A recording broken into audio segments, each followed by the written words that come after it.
Okay, so we're still debating Algebra 2. I'm still trying to remember what Algebra 2, what it involves. What is an integer? I couldn't tell you. What is a rational number? I don't know. Does Peyton Manning know?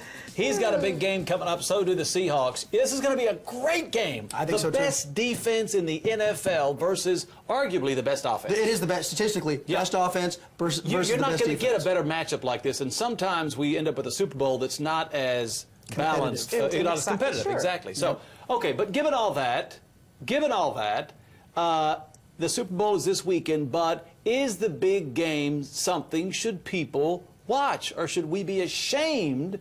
Shame on us that we're watching this clash of people hitting each other on the gridiron. The New York Times recently published an article that examined, believe it or not, the morality of the Super Bowl and arguably the sport of football, right? Given the violent nature of the sport, people run into each other, for God's sakes. Recently, medical research has confirmed, okay, that football can cause catastrophic brain injury. So can driving.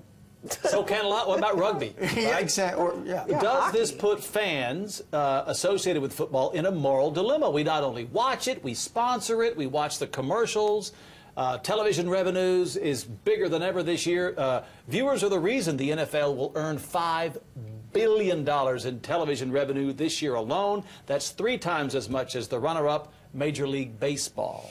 Okay, so, ladies and gentlemen of the jury, can we watch football with a clear conscience?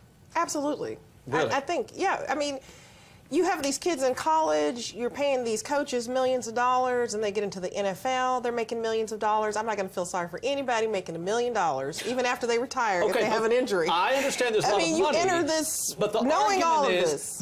I mean, look at the giant NFL. I'm going to play devil's advocate. Look at the giant legal case that has just gone through our court system about the physical trauma that so many former NFL players have suffered for the rest of their lives. It's a risk, and it's the choice they made. And they have suffered debilitating injuries, in some cases depression and suicide, because of the injuries they suffered, now we know, due largely, if not entirely, due to playing professional football. Well, let's just get rid of all sports, because people who play basketball have bad knees afterwards. Hockey players get concussions. I mean, so should we just get rid of all sports because they get hurt? How many highway deaths do we have courtesy of automobiles in this country every single year? And do you hear this cry that it's immoral to jump in your car and drive from point A to point B?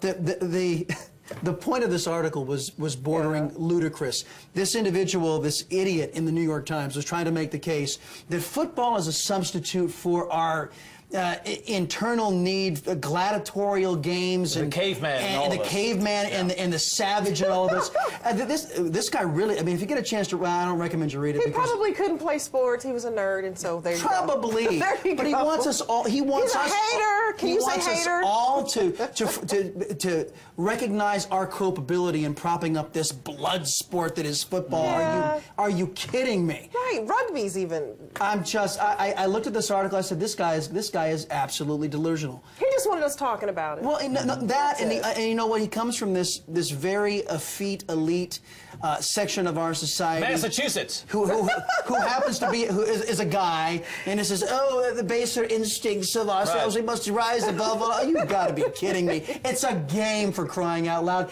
Get a life. Well, now wait. Yeah, okay, I will get absolutely. now. Okay, I'm gonna a little bit of pushback here. I love football. Right. Make no mistakes about it, but I think if you are a student of psychology and cultural history, and you look at the real emotional, visceral appeal of football, it is violent. It's a game. No, it's not chess. It's a violent game, but listen, hear me out. Chess doesn't stress your physical boundaries. Football does, track does. But hear me out. It's a violent game, but guess what? That's okay. We're a visceral, violent culture to some degree. And this guy would say part of human nature. This guy says, don't accept that about ourselves. I just don't think you should call it immoral. I mean, you go to boxing matches and they're, knocking spit everywhere. He would say the same thing about boxing matches too. Yeah. You've got rugby and you've got hockey. All they do is fight in hockey. Yeah. So I just, are you going to challenge every single sport where you get physical? That's what sports is all about. And to your point, Debbie, there are even more violent sports coming online, coming in vogue now,